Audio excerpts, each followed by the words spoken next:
This week on Newsnight, the future direction of gun laws in Florida as a court finds the state's open carry ban unconstitutional. Plus, what a 50% US tariff on imports from Brazil might mean for Florida's economy. Newsnight starts now.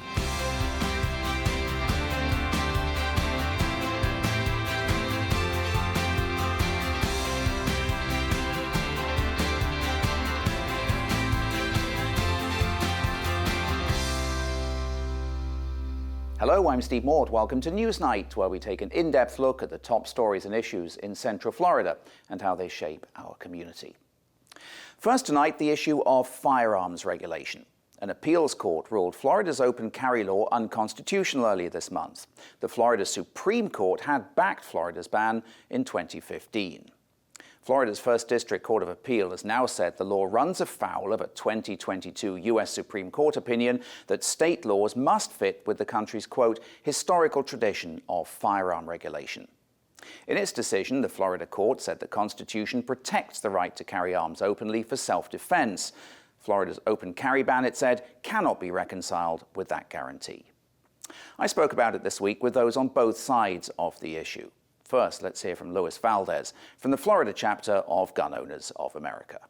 This ruling is a monumentous win for gun owners across the state of Florida. And more importantly, this shows you the issues that Florida's gun owners have had with a Republican supermajority in the legislature. They constantly proclaim that they're pro-gun. They campaign that they're pro-gun. But when actions speak louder than words, they were silent, and Florida's gun owners had to go through the courts to secure this fundamental civil right. And also, we would like to see gun-free zones like campus bans be restricted. If you're an adult and you're going to a university or college, you should be able to defend yourself because, as we've seen, specifically involving FSU twice now, that's a gun-free zone. And at no point did those gun-free zone policies stop hardened criminals from committing wanton acts of violence. And of course, we'd like to see red flags repealed because that's an absolute violation of the Fourth and Fifth Amendment rights, violation of due process, and turns our criminal justice system from innocent until proven guilty to guilty until proven innocent. Luis Valdez there. I also spoke with Orlando's Democratic State Representative Ana Escamani. She says she's concerned over the implications of the decision. This is creating a lot of confusion because there's a lot of just lack of clarity around where does open carry, if at all, stop? So the legislature needs to step in and we need to provide a very clear definition on campus environments. We need to provide clarity for businesses, and that's going to be a priority for me going to the next legislative session. So you think there needs to be some clarifying legislation passed when lawmakers get to Tallahassee next year on exactly what happens in these gun-free zones like the ones you mentioned? Correct. I have been in conversation with the Orange County Sheriff, with my police chiefs across the region, with UCF security as well. And, interpretations vary. There was a situation where the Florida Sheriff's Association and the Chiefs Association put out their own memos, and there was some conflict over how university administrators are defining the ruling. And so the legislature needs to step in. I mean, candidly, there should be a special session to do this because I am worried, Steve, that between now and session, someone's going to get hurt. Between now and session, you're also going to have law enforcement who are going to be in very confusing situations where they don't know if they can arrest this person or should they let them continue on with open carry. And even the notion of threatening can be very subjective. So to provide clarity to the listener, you can have open carry, but if it's threatening, then law enforcement can intervene. But what defines threatening? So there's just a huge need for legislative action here to provide that clarity, because if not, I do worry not only of us putting law enforcement in really just difficult and confusing situations for public safety, but of course it endangers all of us. We don't have that clarity. State Representative Ana Eskamani there. Well, let's bring in our panel now to break it all down. Joining us in the studio this week, Talia Blake, Morning Edition host at Central Florida Public Media. Good to see you, Talia. Always good to be here. Thanks for being here. Evening reporter at WFTV Channel 9, Giovanni Diaz. Good to see you, Giovanni. Hi, so good to be here. Thanks for being here. And for the first time, Cristobal Reyes covers criminal justice for the Orlando Sentinel. Good to see you, Cristobal. Thanks for having me. Appreciate it. Thanks, guys, for coming in. Giovanni, let me start with you. What can people do now that they couldn't do before? Yeah, I think the short answer for that is people can just carry their guns and openly carry their guns, right? And show them and not have to conceal that, which was something that had been in place for about 40 years in Florida, you know? There are still restrictions. People cannot bring their guns to schools, courthouses, law enforcement agencies, and so forth. Well, that goes to the confusion that we were just talking about there with Representative Eskamani. The Sentinel's written about that, over what this court decision sort of means for Florida's gun-free zones. I guess that's where the carrying of firearms is restricted, college campuses, that kind of thing. What do we know about the implications there? Well, one thing to remember is that this has been a major wish list item for gun rights advocates for many, many years, and this is something that has come up in the legislature but has been rebuffed. Issues of open carry, campus carry, constitutional carry, that's just been something that continues to come up in the legislature, and it doesn't really go the way of gun rights advocates up to this point. But it does raise very important questions about where this open carry law, how this will be applied in areas that usually would not allow for guns to be present. The legislature is where all those rules have to be determined. Yeah. And this is the sort of thing that legal experts are also trying to navigate. But one thing to remember too is that the judge in this case, even though they ruled that the ban was unconstitutional, they did say that the right to openly carry a firearm is not absolute or immune for regulation. Do we know, Gio, where law enforcement agencies stand on this, sheriffs and so on? When it comes to law enforcement agencies, as soon as Attorney General James Othmeyer made that announcement and posted on X that the state is an open carry state, and then the law enforcement agencies are now going to be prosecuting people who are openly carrying their guns. Law enforcement agencies across the state, and especially here across Central Florida, have come forward to explain that they're not going to prosecute people or go after people who are openly carrying because they're following the rule that came from the court. They did urge, and that's something that is very important to mention, that they want folks to pay attention to how they're doing that and carrying their guns, and also have responsibility as they do so. Yeah.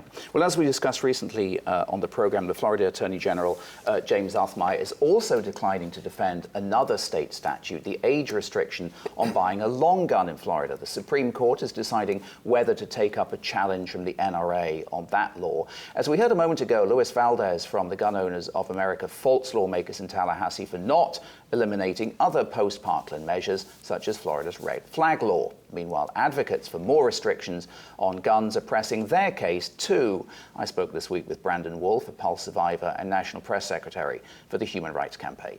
I think what the legislature needs to do is what the legislature has needed to do for a long time, which is strengthen gun safety laws in the state. So I would be fully open and welcome to the state legislature doing what they did in the wake of the tragedy at Marjory Stoneman Douglas High School, coming together in bipartisan fashion and passing laws that strengthen gun safety in the state. And I will say this about the prospect of them taking up open carry in the next session. There is a reason that the state has not passed open carry legislation for the last several sessions, despite threatening to do so. And that is because Republican leadership in the legislature made clear that they will not take up policies that law enforcement in the state is opposed to. And law enforcement has made very clear that open carry, people just wandering around with guns strapped to their chest, makes their job very difficult.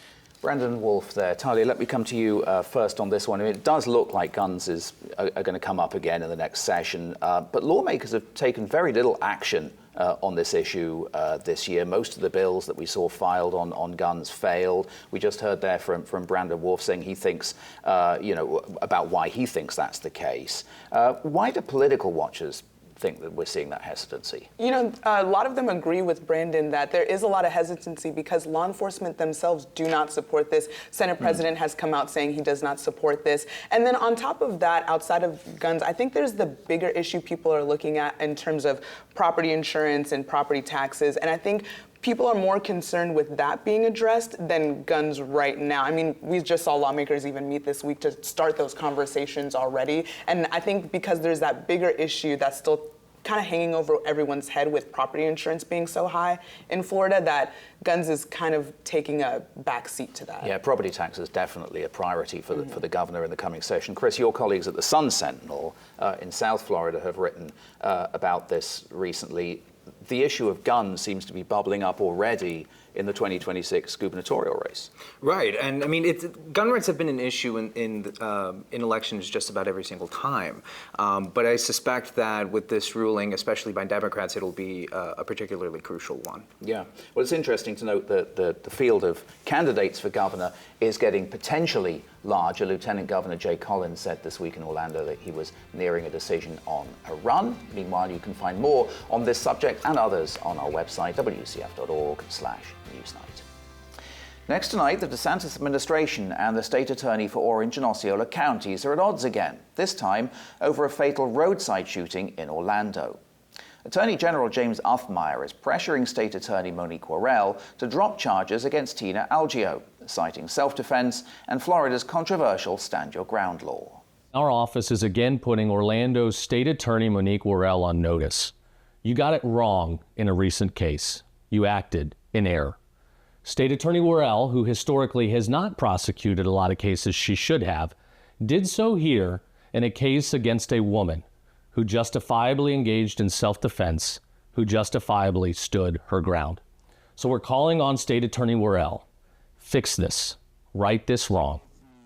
But Worrell, who won re-election after a prior suspension by the governor, insists the case merits prosecution. In a statement, she says, every day the Attorney General's inexperience with criminal prosecution becomes more abundantly clear. She goes on, Florida's self-defense laws, including the Stand Your Ground statute, provide certain immunities when the use of force is justified. However, whether that justification applies in any given case is a matter for judicial determination, not partisan politics. Well, let's get into this issue, and Gia, I'll start with you on this one. WFTV has covered this road rage incident in question pretty much since the beginning. Just walk us through, if you can, what is alleged to have happened in this case that led up to that second-degree murder charge and claims of self-defense. So this case is so interesting because I actually was there just moments after it happened. I literally was the first reporter on the scene there. This whole thing happened just late last year, December 2nd, if I'm not mistaken here. That female driver, Algeo, she says that the man was tailgating her. And then as she was trying to get the license plate and calling 911, she bumped into him. They had already an altercation before that, but then that's what it kind of came down to. As she did that, he somehow got out of his vehicle and was able to go to her vehicle, open her door, and punched her. That's all based on the records that we have. That's, the other person died, so we don't have the other side. But that's what the accounts that we have. As he started to punch her, she allegedly grabbed her gun and shot at him. The man was transported, but he ended up dying. I actually spoke with the witness that was right behind, like a third vehicle that was right behind those two cars. And she kind of confirmed all what she saw, and it was a very unfortunate situation. This whole thing happened on Colonial Drive, very close to Baldwin Park here in Orlando. So initially, as we heard there, she was charged with aggravated battery with a deadly weapon, but now the state attorney's office is prosecuting her with a second-degree murder charge. The reason for that is that she went after the vehicle, so that kind of changed the narrative a little bit. And that's what it comes down to at this point, to understand at what point that became, or if at all, a second-degree case. Yeah, a lot of it comes down to the sequence of events that led up to shots being fired. Chris, you've covered Monique Worrell and her relationship with the state pretty closely on your beat. What is the Attorney General's reasoning here for wanting this prosecution dropped? Well, Attorney General Uthmire's argument is that this is a clear and cut stand your ground case. Indeed, when the driver that Algeo was following goes into the car and starts attacking her, that's the moment when she fires, and that's the moment that Uthmire says that the case should have been inside her car. Her car, correct. Yeah. And there's already a motion to dismiss the charges already filed by her lawyer, Mark O'Mara, and that's going to be heard on October 30th. So the interesting thing about this is this is an instance where the Attorney General is intervening on a stand your ground case, but it's not quite clear how this issue was flagged to him. O'Mara says that he didn't bring the issue up with Othmeier. His attorney doesn't, or the attorney in this case doesn't seem particularly thrilled about the intervention from the state. No, he does not, because I mean this is ultimately something that has to be decided by the judge. Of course, the state attorney could necessarily drop the charges, but on an issue of the stand your ground case, that is within the purview of the judge.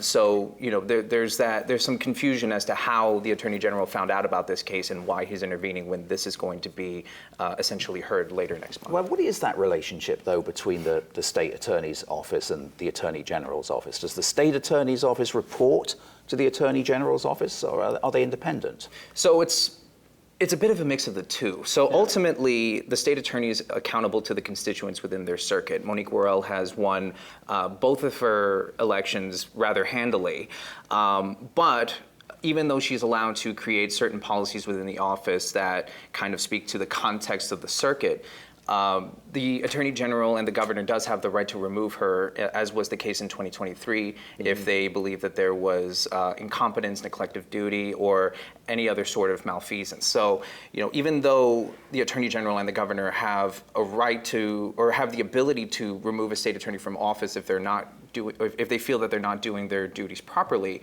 at the end of the day, they are accountable to the constituents of the circuit. Interesting. Well, let's talk about some of the other tensions that exist here. At the same time, Attorney General Othmeier is asking the state attorney to investigate former State Senator Linda Stewart. What is Othmeier's complaint there, and what does Stewart say? Yeah, so he basically posted on X that she was harassing law enforcement. So Linda Stewart, she had posted on Facebook that ICE was at the downtown Orlando Lynx bus station, kind of warning people. And Othmeier said she was playing politics with lives and the safety of law enforcement. But Stewart said, no laws were broken when she posted that. She doesn't know a law that says she can't post about law enforcement activity, and that basically this was just freedom of speech. And she's said she's kind of confused why Othmeier is stepping in and why he would try to investigate, but we're kind of seeing that pattern a little bit. And there's been a lot of talk about potential doxing of ICE agents, certainly on the national level. Before we wrap this one up, I just wanted to ask about something that you wrote about this month, Chris. It's another case that's drawn attention from the state. The governor's got some thoughts on the state attorney's work on drug trafficking cases. In this instance, he thinks that Worrell is not being tough enough, right? In this particular context, this was at a press conference talking about the state assistance for fentanyl eradication program. And so while he was talking to reporters about that, he made mention of an Orlando prosecutor that he feels is putting her thumb on the scale in favor of the defendants. So, this is not an issue that's particularly new for Worrell. This was an issue that showed up in 2023 during her suspension, in part through claims by the Osceola County Sheriff's Office, which we looked at, claiming that Worrell was either downgrading or dropping entirely cases against accused drug traffickers, particularly those accused of trafficking fentanyl.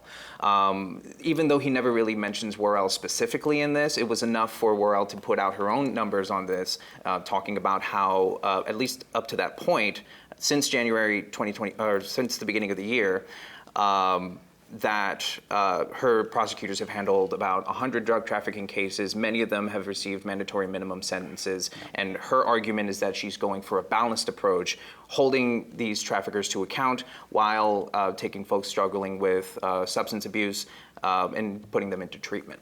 Well, it'll be really interesting to see what happens going forward, especially since we saw the state attorney suspended in 2023. It'll be fascinating to see what happens going forward, but I'm afraid that's all the time we have for this part of the show. My thanks to Talia Blake from Central Florida Public Media. Thanks so much for coming in, Talia. Thanks for having me. And Cristobal Reyes from the Orlando Sentinel. Thanks for coming in, Chris. Thanks for having me. Great to be you. Appreciate it. Giovanni, stick around. We're going to talk about Brazil in just a moment. In the meantime, be sure to find us on social media. We're at WCF TV on Facebook and Instagram. You'll also find us on X at Newsnight WUCF. Okay, finally tonight, Florida's relationship with Brazil, one of our state's biggest overseas trading partners. Brazil's President Luiz Inácio Lula da Silva addressed the UN General Assembly in New York this week amid political and trade tensions with the United States. President Trump has levied a 50% tariff on many Brazilian goods amid his administration's criticism of the prosecution of former Brazilian President Jair Bolsonaro and Brazil's regulation of U.S. social media platforms. So what does that 50% tariff mean for Florida? According to the business organization Select Florida, Brazil is by far Florida's largest two-way merchandise trading market, accounting for 13% of such trade in 2024, totaling $25.7 billion. Crystal Knowles has been speaking with businesses in our region that face impact from the tariffs. Brazilian Steakhouse General Manager Ricardo Oliveira spends part of his day stopping by Adega Gaucha's 3 locations. The rest of his time, he's crunching numbers, especially when it comes to imported goods from Brazil. Our major concern now is how is going to be the impact of the 50% tariff, especially in certain products. Then will be very difficult, very hard for the industry to replace it.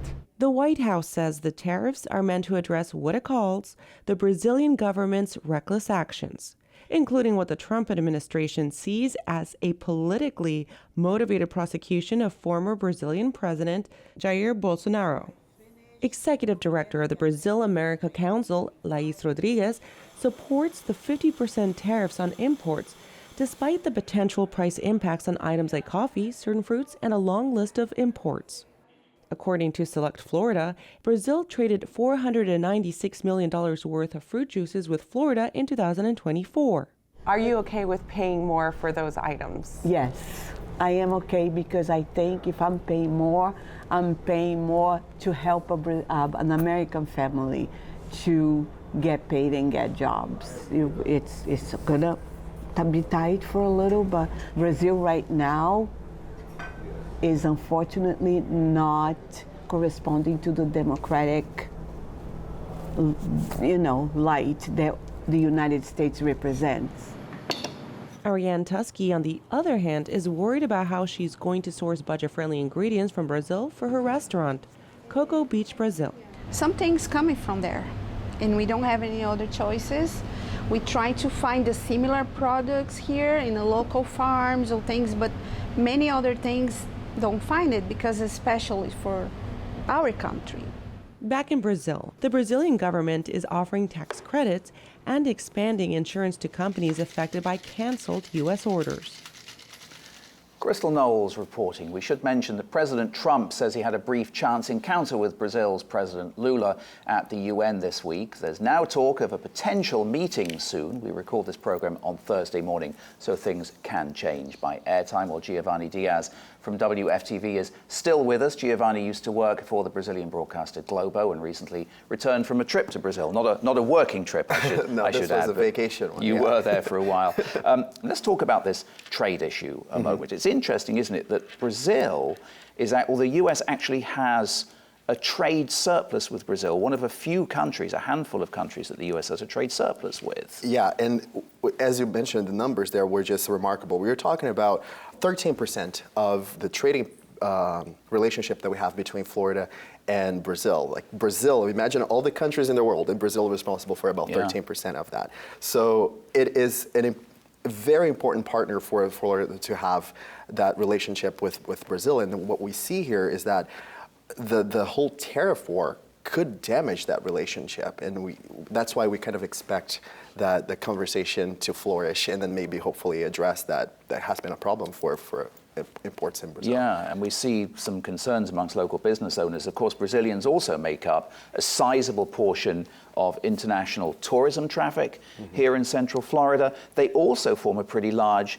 population here as well. What do we know about how many Brazilians reside here? What do we know about that population? I mean, Brazil, the United States has the largest concentration of Brazilians outside of Brazil. We're talking about 1.5 million people living in this country. Yeah. And that's what we can account for, right? Because we don't actually know the specific number on that.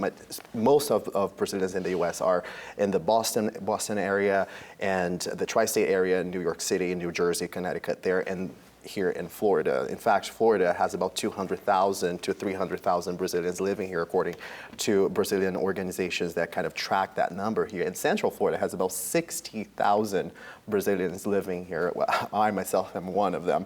So having that community here is so important for kind of drive that trading partnership that we've been talking about. So that's definitely a big deal to have that connection with the Brazilian community and kind of like engaging the connection, the economic process with Brazil at this point. Well, you mentioned the importance of that economic relationship. There are many Brazilian businesses that are in this state. I covered the expansion of the airplane manufacturer Embraer into Florida in 2009. That company just last month announced that it was expanding its operations here. What's happening there? Yeah, we were talking about an investment of $90 million in the United States, and in fact in Central Florida. Embraer is a huge company in Brazil. It's one of our largest companies there. And one of the things, we just talked about the number of Brazilians who live outside of Brazil, and one of the things that is a major need, and I tell you that from a personal perspective, is the chances that we have to go back and forth into Brazil, easing that path and creating air traffic that allows Brazilians to go back and forth more easily. And what Embraer is doing is trying to really help with that. And they are investing about $90 million in expansion of the Melbourne Orlando International Airport, which is going to help with air traffic, but also create a lot of jobs here for Central Floridians. So that is expected to be a very interesting investment for this community here. We have heard from the CEO of Embraer not long ago saying that he is concerned about the tariff issues that we have been seeing, but he hopes that there will be some sort of effort from the United States part, from Brazil's leadership in hopes to kind of ease that process out. So we don't have an actual timeline for that investment yet. We are expecting to see some of the development start happening already in 2026. Very interesting conversation. You can find our full conversation on the tariffs levied against Brazil and the relationship with the United States on our website, wcf.org/Newsnight. But that is all the time we have for this week. My thanks to Giovanni Diaz from WFTV Channel 9. Thanks so much for coming in, Giovanni. Thanks so much for having me. It's Fascinating a pleasure. Conversation. Really appreciate it. We'll see you next Friday night at 8:30 for a special edition of Newsnight Conversations here on WCF. In the meantime, from all of us here at Newsnight, take care and have a great week.